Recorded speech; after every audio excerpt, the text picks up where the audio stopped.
Assalamualaikum warahmatullahi wabarakatuh. Video ini saya buat sebagai laporan pengimpasan yang sebenarnya pembahasan BIMTEK Asesmen Kompetensi Minimum itu telah saya laksanakan melalui pertemuan dengan Bapak Ibu Guru di sekolah saya, dan saya juga mengajak teman-teman Bapak Ibu Guru di sekolah saya untuk mengikuti BIMTEK AKM pada angkatan berikutnya. Kebetulan saya mengikuti untuk angkatan AKM yang pertama. Bapak Ibu, video ini juga saya buat untuk sebagai bahan sharing di channel YouTube saya. Langsung saja, materi tentang AKM.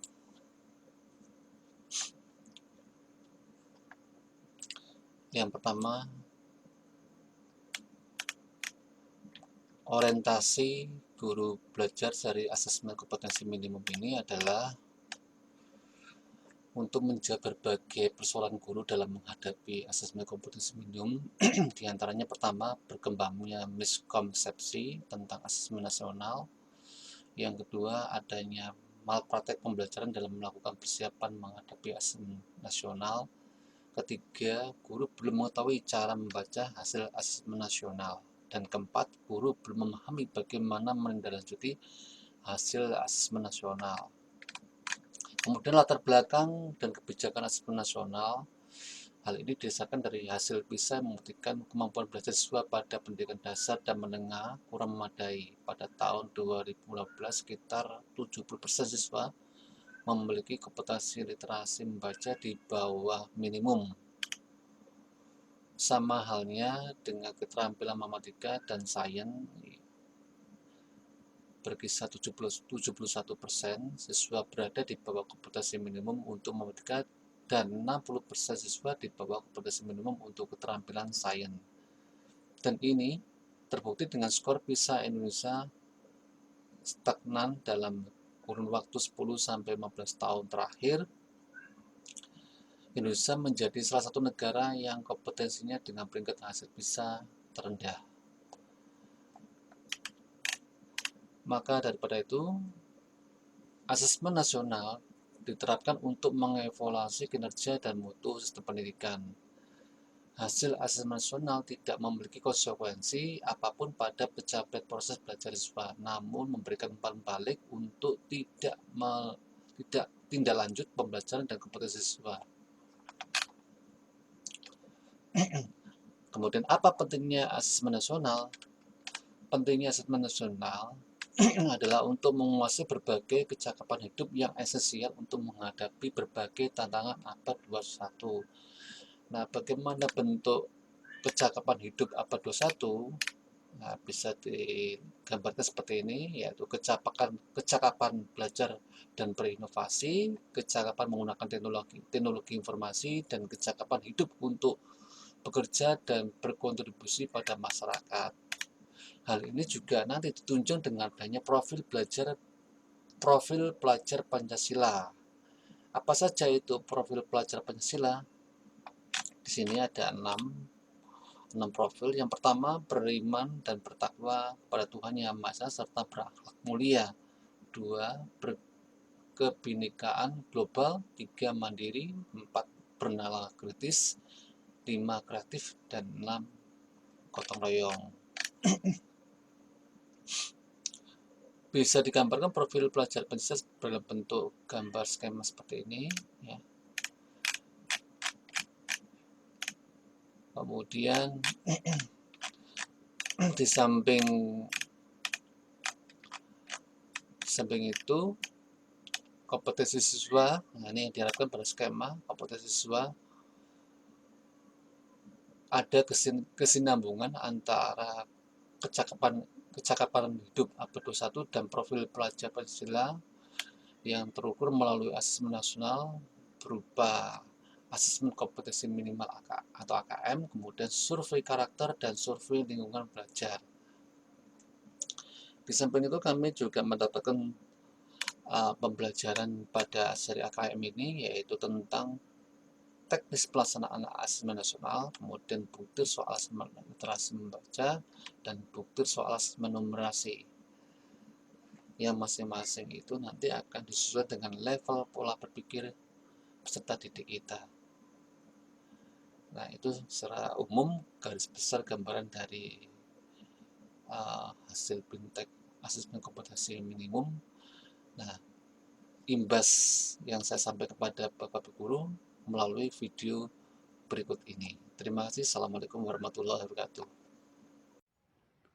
Assalamualaikum warahmatullahi wabarakatuh. Perkenalkan, nama saya Suci Puspitawati dari SMP Negeri 1 Taman. Saya akan mengimbaskan tentang AKM, asesmen kompetensi minimum. Yang pertama tentang orientasi guru belajar seri asesmen kompetensi minimum. Latar belakangnya dari kebijakan asesmen nasional, yaitu diterapkan untuk mengevaluasi kinerja dan mutu sistem pendidikan yang nantinya hasil asesmen nasional ini tidak memiliki konsekuensi apapun pada penerapan proses belajar siswa, namun memberikan umpan balik untuk tindakan lanjut pembelajaran dan kompetensi siswa.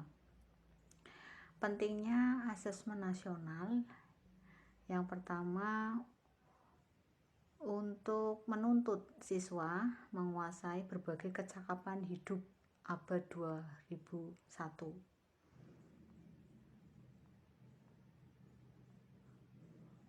Selain tuntutan kecakapan abad 21, selain itu, yang pertama, karakter pelajar Pancasila itu dapat dicapai oleh siswa. Yang pertama, beriman dan bertakwa kepada Tuhan Yang Maha Esa serta berakhlak mulia. Yang kedua, kebinekaan global, mandiri, bernalar kritis, kreatif, dan gotong royong. Untuk kompetensi siswa tadi, kecakapan hidup abad 21, profil pelajar Pancasila, terukur melalui asesmen nasional berupa asesmen kompetensi minimum atau AKM, survei karakter, survei lingkungan belajar.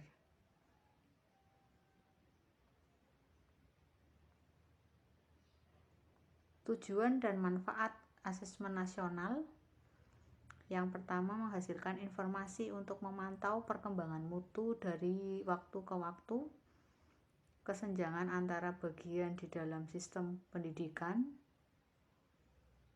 dan bertujuan untuk menunjukkan apa yang seharusnya menjadi tujuan utama dan memberi gambaran tentang karakter esensial sebuah sekolah yang efektif untuk mencapai tujuan utama. Manfaatnya, potret kualitas pembelajaran di sekolah, umpan balik peningkatan kualitas, dan dasar untuk penyusunan program peningkatan kualitas pembelajaran sekolah. Untuk evaluasi UN, membandingkan asesmen nasional dan ujian nasional.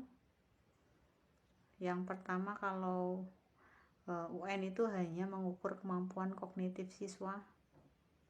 Yang kedua, UN itu untuk memperbaiki pembelajaran pada subjek siswa yang sama.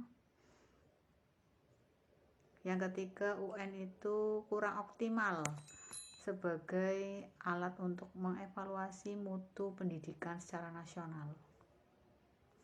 Sedangkan untuk AN atau asesmen nasional itu untuk mengevaluasi keterampilan siswa dalam menerapkan pengetahuan serta konsep melalui berbagai konteks kehidupan. Yang kedua, dirancang untuk memberikan dorongan lebih kuat ke arah pengajaran yang inovatif. Yang ketiga, UN itu untuk sinyalemen yang kuat dari pemerintah untuk terus memperbaiki sistem pembelajaran atau pendidikan di Indonesia.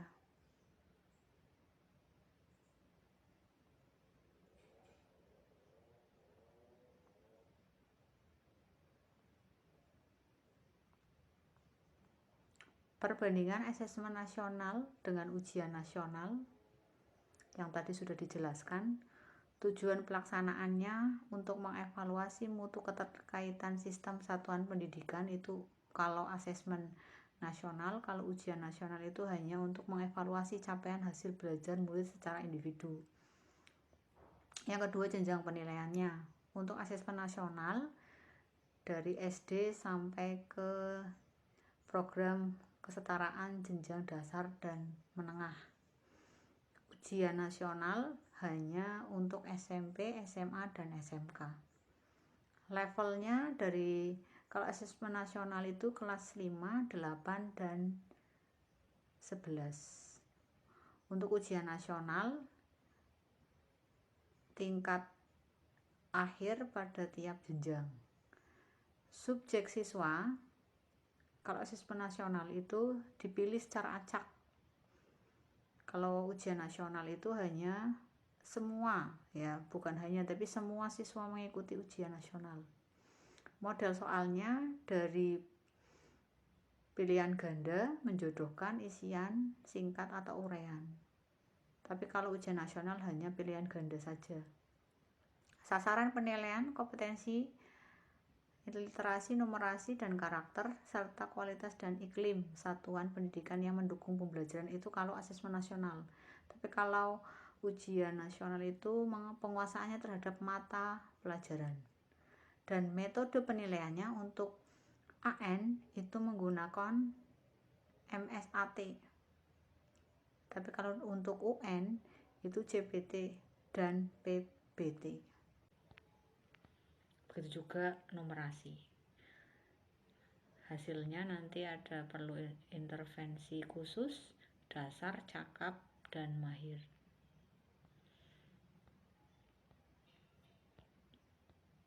Demikian untuk video pengimbasan dari saya.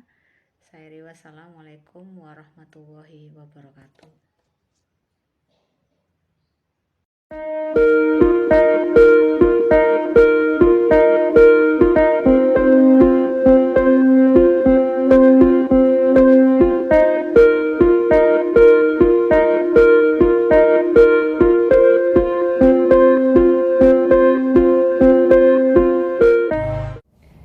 Assalamualaikum warahmatullahi wabarakatuh. Perkenalkan, nama saya Ella Faiko, guru BK SMP Negeri 1 Taman. Saya telah mengikuti guru belajar AKM atau Asesmen Kompetensi Minimal, yang mana setelah mengikuti pembelajaran tersebut harus mengimbaskan kepada teman. Di sini saya akan mengimbaskan mengenai tujuan asesmen nasional.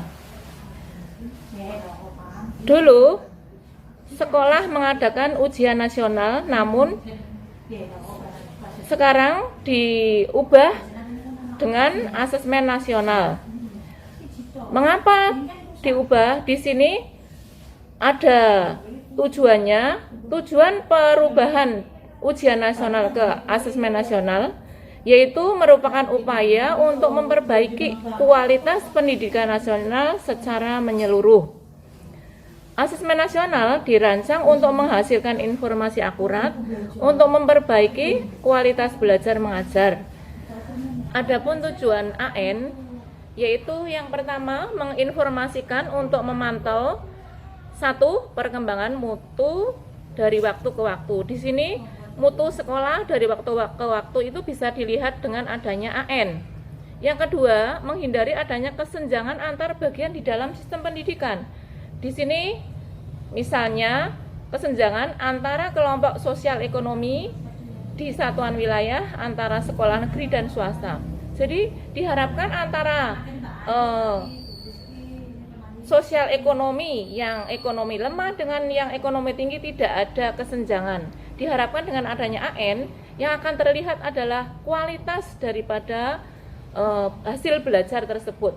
Juga antara sekolah negeri dan swasta tidak ada kesenjangan. Tujuan AN yang kedua yaitu untuk menunjukkan apa yang seharusnya menjadi tujuan utama sekolah, yaitu pengembangan kompetensi dan karakter siswa. Pengembangan kompetensi itu ada dua, yaitu kompetensi kecakapan hidup abad 21 dan kompetensi profil pelajar Pancasila. Sedangkan di sini karakter siswa itu nanti akan dilihat melalui survei karakter, yang mana survei karakter itu akan mengukur sikap, nilai, keyakinan, dan kebiasaan yang mencerminkan karakter siswa. Sedangkan tujuan yang ketiga daripada AN yaitu akan memberi gambaran tentang karakteristik esensial sebuah sekolah yang efektif untuk mencapai tujuan utama tersebut. Jadi dengan adanya AN nanti sekolah akan bisa mencapai visinya dengan mudah. Hal ini diharapkan dapat mendorong sekolah dan dinas pendidikan untuk memfokuskan sumber daya pada perbaikan mutu pembelajaran sekolah tersebut. Demikian yang saya sampaikan dari pengimbasan setelah saya mengikuti guru belajar AKM, asesmen kompetensi minimal. Terima kasih, saya akhiri. Wassalamualaikum warahmatullahi wabarakatuh. Bismillahirrahmanirrahim. Assalamualaikum warahmatullahi wabarakatuh. Salam sehat dan ceria untuk rekan-rekan guru seluruh Indonesia, terutama guru di Pemalang, Kecamatan Taman. Perkenalkan, saya Ibu Kuspaini dari SMP Negeri 1 Taman, ingin mengulas kembali mengenai materi yang telah kita pelajari, tentunya para guru pelajari sebelumnya di portal Kemendikbud ya. Di portal Kemendikbud ada guru belajar dengan programnya dari Kemendikbud, yaitu asesmen kompetensi minimal atau yang kita sering kenal dengan AKM. Nah, sebelum kita membahas lebih jauh, pasti para teman-teman atau rekan-rekan itu ada yang sudah membacanya, ada yang bahkan sudah mengikuti pelatihannya, ada juga yang mungkin dengan kesibukannya belum mengetahui bagaimana sih pelatihan AKM itu di portal Kemendikbud. Nah, untuk itu kali ini saya bersama rekan-rekan yang lain akan menjelaskan ulang bagaimana atau apa sih itu AKM itu. Nah, sekarang sebelum kita melangkah lebih jauh, saya akan menjelaskan tentang kompetensi siswa. Nah, bagaimana dari asesmen AKM ini itu tercetus dari kompetensi siswa. Nah, setiap siswa itu kan pasti dia punya kompetensi ya. Nah, kompetensi ini itu dibentuk berdasarkan dari dua unsur yang melatar belakangi kompetensi siswa tersebut. Ya, dua unsur tadi yaitu adalah yang pertama unsur kecakapan abad 21 dan yang unsur kedua adalah profil pelajar Pancasila. Nah, dari dua unsur ini kemudian akan membentuk suatu kompetensi siswa. Nah, inilah yang melatar belakangi adanya suatu asesmen nasional. Nah, asesmen nasional ini dilatar belakangi oleh kedua unsur tadi. Yang pertama adalah kecakapan hidup abad 21. Apa saja sih kecakapannya? Yang pertama ada kecakapan belajar dan berinovasi. Nah, tentunya pada abad 21 sekarang dengan era digital yang semakin cepat dan semakin berkembang, tentunya inovasi sangat dibutuhkan oleh individu ya, termasuk siswa kita, sehingga melatar belakanginya adanya kompetensi ini. Selain kecakapan belajar dan berinovasi, tentu saja kecakapan menggunakan teknologi informasi itu yang kedua. Nah, selain berinovasi dalam belajar juga, tentunya siswa-siswi kita atau peserta didik kita harus mampu menguasai teknologi informasi. Ya, seperti kita tahu sekarang ini, dunia internet di mana-mana. Apalagi sekarang adalah masa pandemi COVID-19 ya. Masa pandemi ini mengharuskan kita, baik siswa ataupun guru, harus menguasai teknologi informasi. Teknologi informasi ini sangat bermanfaat, apalagi dengan pembelajaran jarak jauh ini, berarti kita harus menguasai media pembelajaran, juga perangkat-perangkat yang mengharuskan kita menggunakannya ya.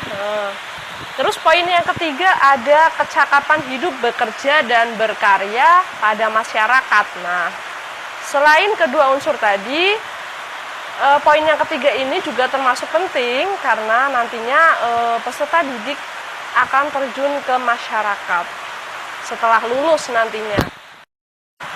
Nah, selain kecakapan abad 21, tentunya para pelajar kita atau peserta didik kita harus menguasai profil pelajar Pancasila ya. Ini sangat penting, kenapa? Karena dalam kehidupan sehari-hari tentunya peserta didik tidak akan lepas dari ideologi bangsa ya, Pancasila. Nah, profil pelajar Pancasila ini apa saja? Yang pertama adalah beriman, bertakwa kepada Tuhan Yang Maha Esa, dan berakhlak mulia. Nah, yang kedua, berkebinekaan global. Terus yang ketiga ada bergotong royong. Keempat, kreatif. Kelima, bernalar kritis. Dan yang terakhir adalah mandiri.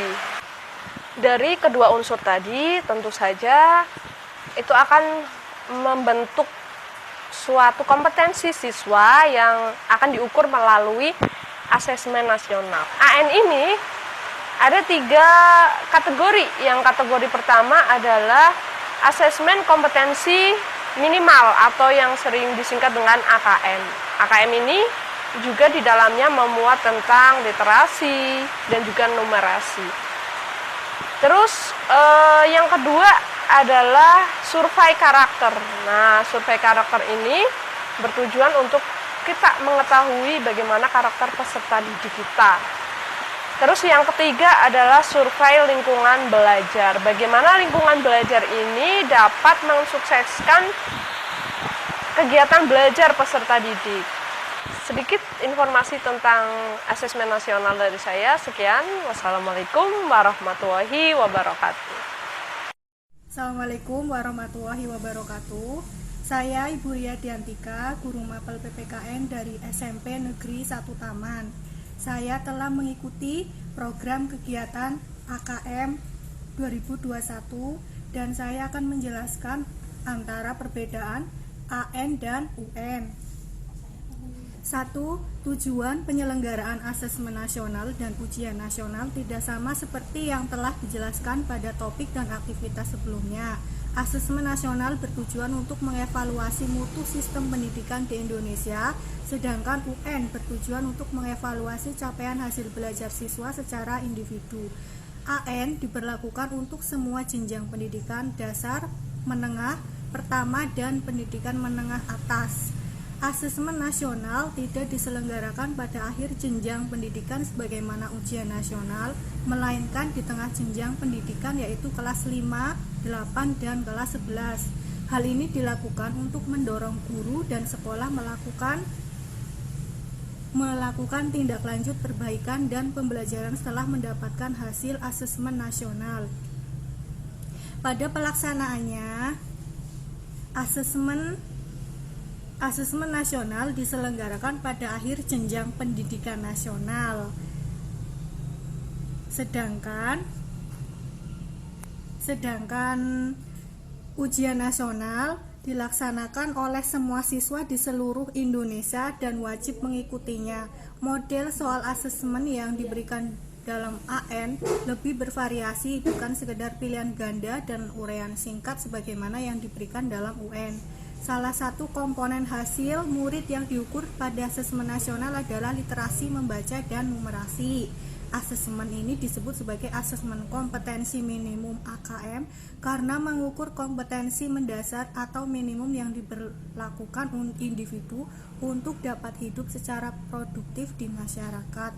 Sementara ujian nasional berbasis mata pelajaran yang memotret hasil belajar yang memberi kesan mata pelajaran yang penting dan kurang penting dalam pendidikan.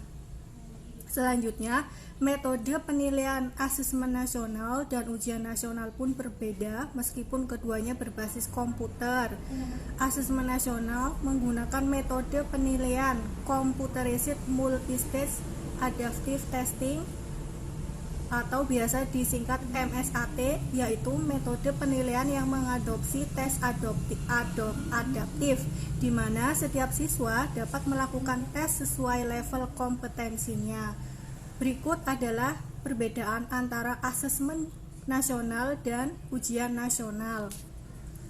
Assalamualaikum warahmatullahi wabarakatuh. Perkenalkan, nama saya Bu Fajar Kusuma Dewi dari SMP Negeri 1 Taman, Mapel Matematika, mengimbaskan tentang AKM yang saya ikuti pelatihan dengan kriteria peserta pelaksanaan asesmen nasional. Pada topik sebelumnya telah dibahas tentang perbedaan AN dan UN. Sekarang mari kita mengidentifikasi di mana letak perbedaannya. Apakah perbedaannya ada di dalam teknis penyelenggaraan atau dalam pelaksanaannya? Mari kita mencermati dan menyimak infografisnya. Kriteria peserta AN: 1. Seluruh satuan pendidikan. 2. Tidak semua murid. 3. Pemilihan sampel secara acak.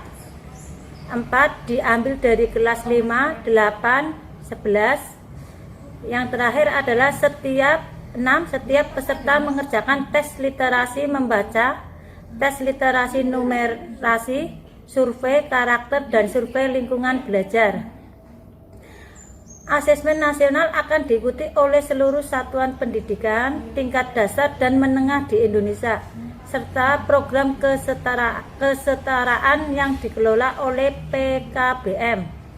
Di tiap satuan pendidikan, asesmen nasional akan diikuti oleh sebagian peserta didik kelas 5, 8, dan kelas 11 yang dipilih secara acak oleh pemerintah.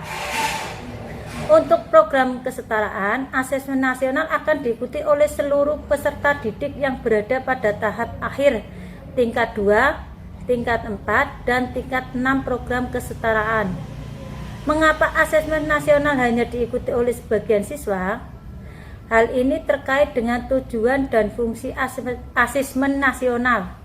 Asesmen nasional tidak digunakan untuk menentukan kelulusan menilai prestasi siswa sebagai seorang individu. Evaluasi hasil belajar setiap individu siswa menjadi kewenangan pendidik. Pemerintah melalui asesmen nasional melakukan evaluasi sistem. Asesmen nasional merupakan cara untuk memotret dan memetakan mutu sekolah dan sistem pendidikan secara keseluruhan. Karena itu, tidak semua siswa perlu menjadi peserta dalam asesmen nasional. Yang diperlukan di sini adalah informasi dari sampel yang mewakili populasi siswa di setiap sekolah pada jenjang kelas menjadi target dari asesmen nasional. Mengapa yang menjadi sampel adalah siswa kelas 5, 8, dan 11? Dari asesmen nasional diharapkan menjadi dasar dilakukannya perbaikan pembelajaran. Pemilihan jenjang kelas 5, 8, dan 11 dimaksudkan agar siswa yang menjadi peserta asesmen nasional dapat merasakan perbaikan pembelajaran ketika mereka masih berada di sekolah tersebut. Selain itu, asesmen nasional juga digunakan untuk memotret dampak dari proses pembelajaran di setiap satuan pendidikan. Murid kelas 5, 8, 11 telah mengalami proses pembelajaran di sekolahnya, sehingga sekolah dapat dikatakan telah berkontribusi pada hasil belajar yang diukur dalam asesmen nasional. Perlu diketahui, selain peserta didik, asesmen nasional juga akan diikuti oleh semua guru dan kepala sekolah di setiap satuan pendidikan. Informasi dari peserta didik, guru, dan kepala sekolah diharapkan memberi informasi yang lengkap tentang kualitas proses dan hasil belajar di setiap satuan pendidikan. Sementara asesmen kompetensi minimum untuk pendidikan kesetaraan berfungsi sebagai ujian kesetaraan. Dari saya ucapkan terima kasih. Wassalamualaikum warahmatullahi wabarakatuh.